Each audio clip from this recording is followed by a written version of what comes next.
এটা একটা rail bridge দেখতে পাচ্ছি। এই রাস্তাটা কোথায় গিয়েছে? এদিক দিয়ে পরিবেশটা তো মাশাআল্লাহ বেশ সুন্দর। Hey, good and nice people. Assalamu alaikum. It's me, Shafiq Rabbi, and welcome to my another brand new vlog. Viewers, আপনারা সবাই কেমন আছেন? আশা করছি সকলেই ভালো আছেন। আল্লাহর রহমতে আমিও ভালো আছি। আজকে ভিউয়ার্স আমরা চলে এসেছি। আমরা দেখতে পাচ্ছেন এটা হচ্ছে স্টেডিয়ামের পাশেই যে একটা রাস্তা গিয়েছে। এই রাস্তাটা অনেকদিন ধরে ইউজ করা হয় না। তাই চিন্তা করেছি আজকে একটু এই রাস্তা দিয়ে রাইড করি যে পরিবেশটা এখন কেমন হয়েছে। এই রাস্তায় আগে রাইড করতে অনেক ভালো লাগতো, অনেক মজা লাগতো। কারণ রাস্তাটা অনেক সুন্দর ছিল এবং সাইলেন্ট ছিল। তো যার কারণে আমি প্রায় সময় এই রাস্তাটাকে আগে ইউজ করতাম, বাট অনেক বছর ধরে অনেক দিন ধরে এই রাস্তাটা আর ইউজ করা হচ্ছে না, করছি না। সো আজকে তাই চিন্তা করলাম যে একটু এই রাস্তায় রাইড করা যাক। তবে এই রাস্তার কন্ডিশন দেখে মনে হচ্ছে যে আগের মতো নেই, আগে যেমনটা ছিল তেমনটা নেই। রাস্তাটা হয়তো অনেক বাজে অবস্থায় চলে গিয়েছে। আগে একদম নিট এন্ড ক্লিন ছিল এবং অনেক সুন্দর ছিল। দেখুন এখনই এখান থেকে দেখা যাচ্ছে যে রাস্তাটার কি অবস্থা। তার মধ্যে এখানে একটা ট্রাক ঢুকেছে, যার কারণে অবস্থা আরো নাজেহাল, অবস্থা খারাপ করে দিয়েছে।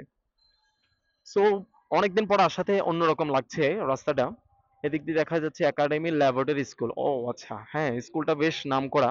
কারণ বিভিন্ন সময় বিভিন্ন স্কুলের পরিচালকদের সাথে কথা হয়, পরিচিত হয়েছে, দেখা হয়েছে। তো সেই হিসাবে জানি স্কুলটা মোটামুটি ভালোই নামকরা আছে স্কুলটা। কি অবস্থা দেখুন রাস্তাটা। হায় হায়, আমি তো মনে হয় এসে ভুল করেছি রাস্তাটা দিয়ে। সুন্দর ভেবে আসলাম, এখন দেখা যাচ্ছে রাস্তাটার কন্ডিশনে অনেক বাজে হয়ে গিয়েছে। যাই হোক, অনেকে আমার কাছ থেকে জানতে চায় এবং অনেকে এই বাইকটি নিতে আসলে আগ্রহী। আমারও বেশ পছন্দের একটি বাইক এই এক্স ব্লেড বাইকটি। তবে রিসেন্টলি আমি এই বাইকটিকে সুইচ করব চিন্তা ভাবনা করছি, আপডেট করব এই চিন্তা ভাবনা করছি। এখন হেজিটেশন আছি যে অ্যাকচুয়ালি কোন বাইকটি নিব। আসলে কখনো মনে হয় যেন ফোর বিতে নিই, ফোর বি চলে যাই, ফোর বি আপডেট যে বাইকটি এসেছে সেটা নিই। আবার সামটাইমস মনে হয় যে না, ফোর বি না নিয়ে মনে হয় সুজুকি জিক্সার 2024 নাকি 2023 যে বাইকটি এসেছে সেটি নিই। আবার সামটাইমস মনে হয় এসএফ নিই, মানে একটা হেজিটেশন আছে। সো ভিউয়ার্স, আপনারা কেউ চাইলে আমাকে সাজেস্ট করতে পারেন যে আসলে কোন বাইকটি নিলে ভালো হবে। তবে এই বাইকটি আসলে আমাকে হতাশ করে দিন কখনো। এই বাইকটি নিয়ে আমি যথেষ্ট স্যাটিসফাইড। কিন্তু তারপরেও বাইকটি অনেকদিন হয়ে গিয়েছে চালাচ্ছি। অনেকদিন বলতে ১ বছর, ১ বছর প্লাস হয়েছে। তো যার কারণে চাচ্ছি বাইকটিকে মূলত আপডেট করতে। তার কিছু না, আসলে সবকিছু আপডেট করা ভালো, সে কারণেই করতে চাচ্ছি। আর আপডেট করতে ভালো লাগে। সবকিছুই আপডেট করি। তো চিন্তা করেছি বাইকটাকে আপডেট করব। এখন এদিকে আরেকটা স্কুল দেখতে পাচ্ছি, কি lucent lion tutorial and high school. এত স্কুল হয়েছে মাশাআল্লাহ। অনেক স্কুল। আমি সম্ভবত কাকতলী রোডেই চলে এসেছি। এদিক দিয়ে কর্ণালহাট যাওয়া যায়।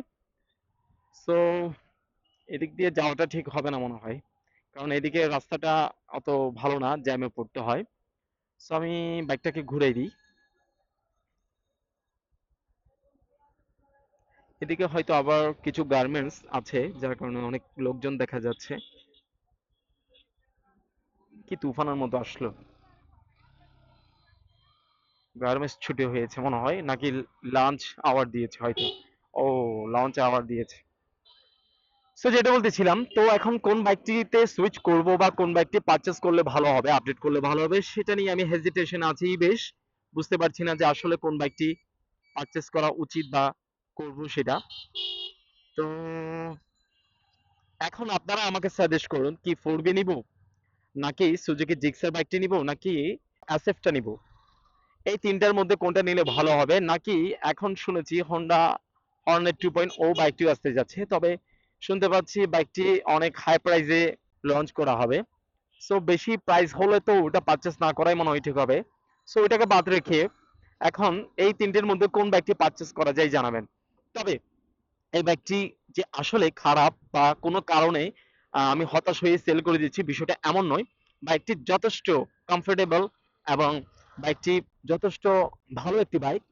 আমি রাইড করে অনেক এনজয় ফিল করি, কখনো আমার পেন হয় না, বিরক্ত আসে না। কিছু বাইক আছে না, বোর হয়ে যেতে হয়, হাত পা ব্যথা হয়ে যায়, ভালো লাগে না। কিন্তু এই বাইকটি বেশ কমফোর্টেবল এবং এই বাইকটি রাইড করে কোনো পেইনই ফিল করি না আমি। কিন্তু আমি মূলত বাইক সেল করতে চাচ্ছি, আপডেট করতে চাচ্ছি নতুন কিছুর জন্য। এটা রাস্তাটা কোন দিক দিয়ে গিয়েছে? এটা একটা রেল ব্রিজ দেখতে পাচ্ছি, গিয়ে দেখি। এদিক দিয়েও নাকি সাগর পার যাওয়া যায়, তবে এদিক দিয়ে তেমন যাওয়া হয় না আমার। আজকে একটু গিয়ে দেখি যে কতটুকু যাওয়া যায়। So আপনারা অবশ্যই জানাবেন যে কোন বাইকটি আপডেট করলে ভালো হবে সেটি। ওকে। ও, টার্ফ আর টার্ফ, এখানেও দেখতে পাচ্ছি, টার্ফ একটা দেখতে পাচ্ছি, দুইটা দেখতে পাচ্ছি। এই রাস্তাটা কোথায় গিয়েছে? এদিক দিয়ে পরিবেশটা তো মাশাআল্লাহ বেশ সুন্দর, অনেক সুন্দর লাগছে দেখতে। একদম কম মানুষ আছে, সাইলেন্ট আছে, বসে বসে আছে। সো আমরা তো হাইওয়ে দেখতে পাচ্ছি সম্ভবত, এটা তো সাগর পাড়ের হাইওয়েটা মনে হচ্ছে। হ্যাঁ, এক্স্যাক্টলি। এদিকে তো খুব সুন্দরভাবে ইজিলি চলে আসা যায়, দেখা যাচ্ছে। ও মাই গড, এখানে পানি দেখা যাচ্ছে। হ্যাঁ, আমরা তো সাগর পাড়ে চলে এসেছি। ও, নট ব্যাড। কিন্তু এটা কোন দিক দিয়ে উঠলাম? পথে দেখা যাচ্ছে সোজা, আচ্ছা বুঝতে পেরেছি। পথে ওঠার পরে একটু এলোমেলো লেগেছিল, কিন্তু এখন বুঝতে পেরেছি যে কোথায় আছি আমি এখন বর্তমানে। আমি বর্তমানে সাগরিকা স্টেডিয়ামের কাছাকাছি আছি। স্টেডিয়াম দিয়ে উঠে যায় যে রাস্তাটা আছে তার একটু আগেই আছি, এই আর কি। এদিক দিয়ে যদি যাই, পেছন দিয়ে গেলে শুকতারা, আর এদিক দিয়ে সোজা গেলে পতেঙ্গা পাবো, এই আর কি ব্যাপার। তো যাই হোক, খুব ইজিলি আমরা সাগরিকা স্টেডিয়াম চলে এসেছি, যেটা খুবই ভালো লেগেছে। আসলে এখন এদিক দিয়ে প্রচুর উন্নত হয়েছে, অনেক উন্নত হয়েছে, খুব ইজিলি মুভ করা যায় যে কোনো জায়গায়। বাপরে বাপরে, আমার দিকে না সাইড, আমার থেকে সাইড নিয়ে নিতে হবে, কারণ রাজত্ব ওদের এই রাস্তায়। এইদিকে সামনে আবার এখানে চেকপোস্ট থাকে, এখানে সার্জেন্ট পুলিশ থাকে যারা চেক করে। এটা হচ্ছে গোল চত্বর, এদিক দিয়ে হচ্ছে সাগরিকা স্টেডিয়াম, এদিক দিয়ে পতেঙ্গা সি বিচ, আর এদিকে হচ্ছে সাগরিকা সাগর পাড় যেটা সেটা। সো আমরা এদিকে তো অনেকবার গিয়েছি, এদিক দিয়ে চলে যাই আমরা, স্টেডিয়ামের দিকে চলে যাই। তো যাই হোক, যেটা বলতেছিলাম যে আসলে আমার মনে হয় খুব শীঘ্রই আমার বাইকটা আপডেট করে নেওয়া উচিত, আর একটা বাইকে সুইচ করা উচিত। সো আপনারা ভালো মন্দ সাজেস্ট করবেন যে কোন বাইকটাতে সুইচ করব। সো এই তিনটা ছাড়া, আমি যে তিনটা নাম বলেছি, এই তিনটা ছাড়াও যদি আদার্স কোনো বাইকে সুইচ করা ভালো মনে হয় তাহলে বলতে পারেন, ট্রাই করে দেখবো। আমরা সাগরিকা স্টেডিয়ামের সামনেই চলে এসেছি, একটু আগে খালটার উপর দিয়ে গিয়েছিলাম সম্ভবত। কল আসছে, কে কল দিচ্ছে?